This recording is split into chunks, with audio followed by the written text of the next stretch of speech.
Oui, il faut être sévère par rapport aussi à cette politique extérieure qui jusque-là, finalement, de président de la République en président de la République, rassemblait pour l'essentiel les Français.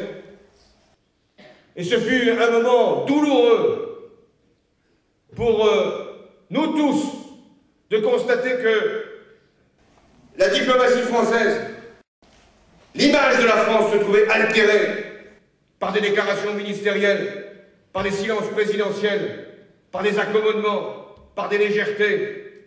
Oui, quand les Tunisiens attendaient notre soutien, la ministre promettait des forces de l'ordre et des coopérations pour briser les révoltes.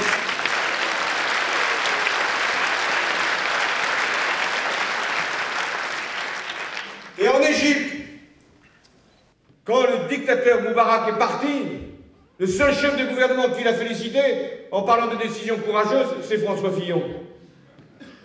Et que dire de la Libye? Je ne dispute pas aujourd'hui la fermeté avec laquelle la France s'exprime. Enfin, quand même.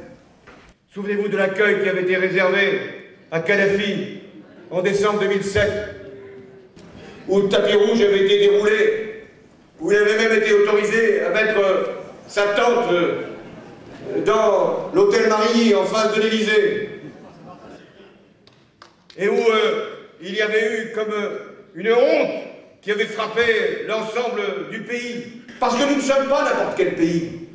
Nous sommes la France, pays des droits de l'homme. La France qui a toujours porté des valeurs de démocratie. La France qui a été capable de marcher avec d'autres pour conquérir des libertés. Nous ne sommes pas n'importe quel pays aux yeux du monde. Nous sommes le pays qui fait avancer la marche pour le progrès. C'est notre fierté qui est en cause. C'est notre honneur de nation.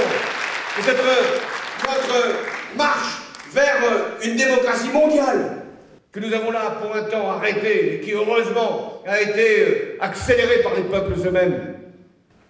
Nous devons parler au nom de la France. Certes, nous sommes dans l'opposition, même si nous dirigeons la plupart des collectivités. Mais nous sommes aussi des représentants du peuple français. Et nous devons déjà, avant 2012, ce sera mieux encore après, donner l'image de la France qui se bat pour les droits de l'homme, pour la dignité humaine et pour la promotion des peuples. Voilà pourquoi il faut être dans ces élections cantonales qui paraissent finalement bien loin de ces enjeux mondiaux. Il faut être mobilisé. Il faut qu'une voix s'exprime, des voix se lèvent pour porter nos candidats comme autant de sanctions à l'égard du président de la République et du Premier ministre.